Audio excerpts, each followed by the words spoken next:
जय हिंद दोस्तों, स्वागत है एक बार फिर से। आज दिन भर की तमाम बड़ी खबरों में पहली अपडेट में जानेंगे। आम आदमी पार्टी ने मोदी सरकार को दे डाली कड़ी चेतावनी। कहा, दिल्ली से अधिकार छीनने का दुस्साहस ना करे केंद्र सरकार, वरना जनता ऐसा सबक सिखाएगी जिसे चौथी पास राजा जिंदगी भर याद रखेंगे। उधर विपक्षी दलों की बैठक से पहले नीतीश कुमार को लगा बड़ा झटका। जीतन राम मांझी के बेटे ने मंत्रिमंडल से दे दिया इस्तीफा। तो वहीं आर पार के मूड में 3 राज्यों के किसान नेशनल हाईवे पर गाड़ दिए तंबू। तो उधर पहलवानों के बादावा दिल्ली पुलिस ने 5 देशों से मांगे सबूत। ब्रजभूषण के खिलाफ जांच हो गई तेज। तो उधर 2024 से पहले बीजेपी का बड़ा धमाका, चुनावी रण में उतरेंगे सभी कैबिनेट मंत्री। और भी बड़ी खबरों को जानेंगे विस्तार से, लेकिन उससे पहले यदि आप भी मानते हैं कि देश की जनता बदलाव चाहती है तो इस वीडियो को लाइक कर, चैनल को लाल बटन दबाकर सब्सक्राइब करें और कमेंट बॉक्स में लिखें जय हिंद। दरअसल दोस्तों, आपको बता दें कि दिल्ली के अधिकारियों की ट्रांसफर और पोस्टिंग को लेकर अध्यादेश लागू हुए 25 दिन हो गए, लेकिन इसको लेकर आम आदमी पार्टी और बीजेपी के बीच जारी सियासी टकराव थमने का नाम नहीं ले रहा। दिल्ली के रामलीला मैदान में आम आदमी पार्टी की महारैली के बाद एक बार फिर आम आदमी पार्टी की ओर से ट्विटर पर एक वीडियो साझा कर केंद्र सरकार से कहा गया कि वो दिल्ली को संविधान से मिले अधिकारों को छीनने की कोशिश न करे। आम आदमी पार्टी के ट्वीट में कहा गया कि दिल्ली की जनता ने रामलीला मैदान की महारैली में शामिल होकर केंद्र सरकार को सख्त संदेश दे दिया कि मोदी गुंडागर्दी और तानाशाही वाले अध्यादेश से उनके अधिकारों को छीनने का दुस्साहस न करें, वरना जनता ऐसा सबक सिखाएगी जिसे चौथी पास राजा जिंदगी भर याद रखेंगे। वीडियो के जरिए आम आदमी पार्टी ने केंद्र सरकार और बीजेपी को आगाह करते हुए कहा कि 11 जून को रामलीला मैदान में लाखों की भीड़ मोदी के काले अध्यादेश का डेथ वारंट लेकर आई थी। मुख्यमंत्री केजरीवाल को सुनने आए जन सैलाब ने साबित कर दिया कि चाहे कुछ भी हो जाए वो लोकतंत्र को बचाकर रहेगी। भारत एक लोकतंत्र है और लोकतंत्र में नेता नहीं बल्कि जनता देश की मालिक होती है, जिसे चाहे जनता सत्ता में लाए, जिसे चाहे सत्ता से बाहर कर दे। मगर मोदी जी को लोकतंत्र की ये मामूली सी परिभाषा समझ में नहीं आती। उनके लिए जनता के वोट की कोई भी कीमत नहीं। उन्होंने काला अध्यादेश लाकर दिल्ली में चुनी हुई सरकार के ऊपर एलजी को सारी ताकत दे दी। अगर एलजी को ही सारी ताकत देनी थी तो दिल्ली में चुनाव कराने का क्या मतलब, दिल्ली में मुख्यमंत्री बनाने का क्या मतलब। आपको बता दें कि आम आदमी पार्टी ने मोदी सरकार पर जबरदस्त हमला बोला। आम आदमी पार्टी ने कहा कि केंद्र सरकार को यह सख्त संदेश दिया है कि मोदी गुंडागर्दी और तानाशाही वाले अध्यादेश से उनके अधिकारों को छीनने का दुस्साहस ना करें, वरना जनता ऐसा सबक सिखाएगी जिसे चौथी पास राजा जिंदगी भर याद रखेंगे।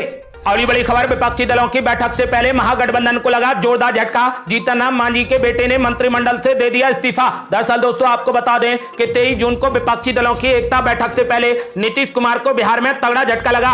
सरकार में सहयोगी रहे जीतन राम मांझी के बेटे संतोष सुवन ने नीतीश मंत्रिमंडल से इस्तीफा दे दिया। अपना इस्तीफा देने से पहले संतोष सुवन ने सरकार को लेकर नाराजगी प्रकट की। अभी अपने अगले कदम के रूप में उन्होंने कोई घोषणा तो नहीं की, लेकिन उनके पिता जीतन राम मांझी की पिछले दिनों गृह मंत्री अमित शाह से मुलाकात के बाद उनके इस्तीफे को बेहद महत्वपूर्ण माना जा रहा है। संतोष सुवन का यह इस्तीफा भाजपा के शीर्ष नेताओं के साथ होने वाली बिहार कोर कमेटी की बैठक के ठीक एक दिन पहले आया है, लिहाजा इस इस्तीफे को विशेष दृष्टि से देखा जा रहा है। चर्चा है कि जीतन राम मांझी लोकसभा चुनाव के पहले एक बार फिर एनडीए के खेमे में जा सकते हैं। वे महागठबंधन में रहते हुए भी अपने लिए 5 सीटों की मांग कर रहे थे, लेकिन नीतीश कुमार उन्हें इतनी सीटें देने के लिए तैयार नहीं है। यदि लोकसभा चुनाव के पहले अन्य दलों में सहमति बनी तो सीटों के बंटवारे में अभी और दबाव बढ़ सकता है। लिहाजा नीतीश कुमार की ओर से निराशा हाथ लगने के बाद जीतन राम मांझी भाजपा को अपना खेवनहार समझते हुए एनडीए के घाट पर अपनी नाव लगा सकते हैं। हालांकि भाजपा भी अपने पूर्व सहयोगियों को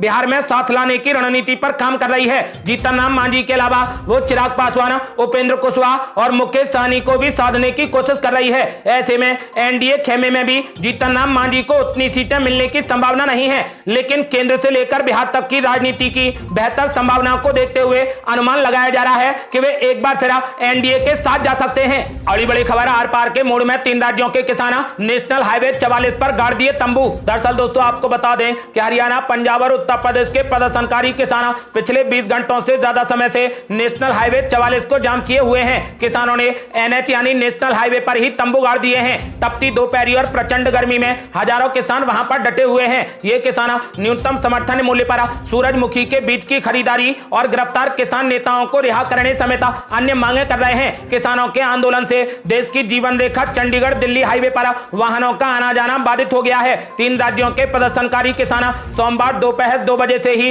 राजमार्ग 44 पर डेरा डाले हुए हैं। इस बीच किसानों से बातचीत विफल रही। कुरुक्षेत्र जिला प्रशासन ने स्थानीय किसानों की एक समिति के साथ कई दौर की बातचीत की, लेकिन उस बातचीत का कोई भी नतीजा नहीं निकल सका। यहां तक कि भारतीय किसान यूनियन चड़ूनी के अध्यक्ष गुरनाम सिंह चड़ूनी से जिला जेल में अधिकारियों ने भी मुलाकात की और उन्हें समझाने का प्रयास किया, लेकिन उन्होंने साफ कर दिया कि जब तक खरीद शुरू नहीं हो जाती तब तक नाकाबंदी जारी रहेगी। किसान नेता करण सिंह मथन ने देर रात हुई बैठक में किसान नेताओं से कहा कि वे धरना स्थल पर किसानों की भीड़ बढ़ाएं ताकि आंदोलन अगले कुछ दिनों तक जारी रह सके।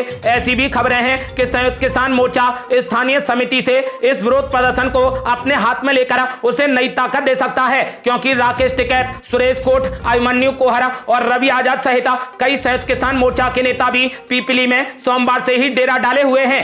अगली बड़ी खबर, ब्रजभूषण शरण सिंह के खिलाफ जांच हो गई तेज। पहलवानों के बाद अब दिल्ली पुलिस ने 5 देशों से मांगे सबूत। दरअसल दोस्तों आपको बता दें कि बीजेपी सांसद ब्रजभूषण शरण सिंह पर लगे यौन उत्पीड़न के आरोपों की जांच कर रही दिल्ली पुलिस ने 5 देशों के कुश्ती संघों को नोटिस जारी कर दिया है। इस नोटिस के जरिए दिल्ली पुलिस ने कुश्ती संघों से सीसीटीवी फुटेज और अन्य जानकारी मांगी है। दिल्ली पुलिस इन सीसीटीवी फुटेज और जानकारियों का इस्तेमाल पहलवानों की ओर से लगाए गए आरोपों की जांच में करेगी। हिंदुस्तान टाइम्स की रिपोर्ट के अनुसार पहलवानों ने 21 अप्रैल को ब्रजभूषण शरण सिंह के खिलाफ यौन उत्पीड़न की एफआईआर में आरोप लगाया था कि इंडोनेशिया, बुल्गारिया, किर्गिस्तान, मंगोलिया और कजाकिस्तान में उनका उत्पीड़न किया गया था। रिपोर्ट के मुताबिक ब्रजभूषण शरण सिंह के खिलाफ एफआईआर दर्ज होने के 1 हफ्ते के अंदर ही ये नोटिस भेज दिए गए थे। हालांकि ये बात अभी सामने आई है। दिल्ली पुलिस के एक अधिकारी ने कहा कि हमने एफआईआर दर्ज करने के 1 हफ्ते के भीतर ही कुश्ती संघों को नोटिस भेज दिए थे और उनमें से कुछ का जवाब भी आ गया है। 5 देशों के कुश्ती संघों को नोटिस भेजकर सीसीटीवी फुटेज मंगाने की बात ऐसे समय में सामने आई है जब 15 जून को दिल्ली पुलिस इस मामले में कोर्ट में चार्जशीट दाखिल करने की तैयारी कर रही है। अब तक यौन उत्पीड़न के इस मामले में दिल्ली पुलिस ने 200 से ज्यादा लोगों से पूछताछ की है। इन लोगों में पहलवान, कोच और रेफरी भी शामिल हैं। इसके साथ ही पुलिस ने भारतीय कुश्ती संघ से जुड़े लोगों के बयान भी दर्ज किए हैं।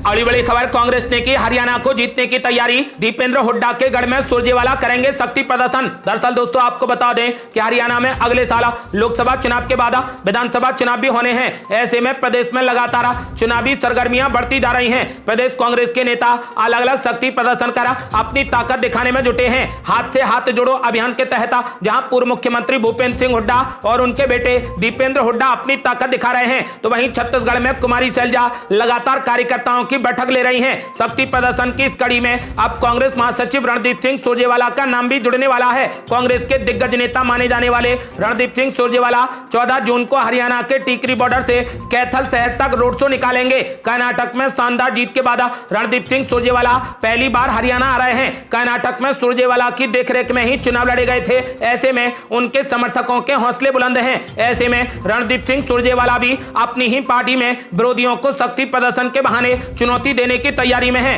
इसलिए ही जो उनके रोड शो का रूट प्लान तैयार किया गया है उसमें भूपेंद्र सिंह हुड्डा के एरिया को चुना गया है। वो रोहतक, झज्जर और जींद को कवर करते हुए कैथल पहुंचेंगे। सुरजेवाला के स्वागत में कई जगह कार्यक्रम तय किए गए हैं। वो नई दिल्ली से टीकरी बॉर्डर के रास्ते बहादुरगढ़ में प्रवेश करेंगे। यहाँ उनके समर्थकों द्वारा उनका जोरदार स्वागत किया जाएगा। आपको बता दें कि कांग्रेस पार्टी ने अब हरियाणा फतेह करने की पूरी तैयारी कर ली है। अगली बड़ी खबर, राजस्थान के कई जिलों में अभी भी नहीं है कांग्रेस के जिलाध्यक्ष अशोक गहलोत और सचिन पायलट में समझौते पर अभी भी असमंजस। दरअसल दोस्तों आपको बता दें कि राजस्थान के विधानसभा चुनाव अब बेहद नजदीक हैं, लेकिन कांग्रेस में अभी भी असमंजस की स्थिति बनी है। मुख्यमंत्री के दौरे और सचिन पायलट के बयान से अभी भी असमंजस बरकरार है। राजस्थान में जब से सचिन पायलट और मुख्यमंत्री अशोक गहलोत के बीच कुर्सी को लेकर खींचतान शुरू हुई है, तभी से कांग्रेस का संगठन अधूरा है। कई साल हो गए, लेकिन प्रदेश के कई जिलों में कांग्रेस का अध्यक्ष तक नहीं है। कांग्रेस के पदाधिकारी प्रत्येक जिले का दौरा कर रहे हैं और जहां भी जाते हैं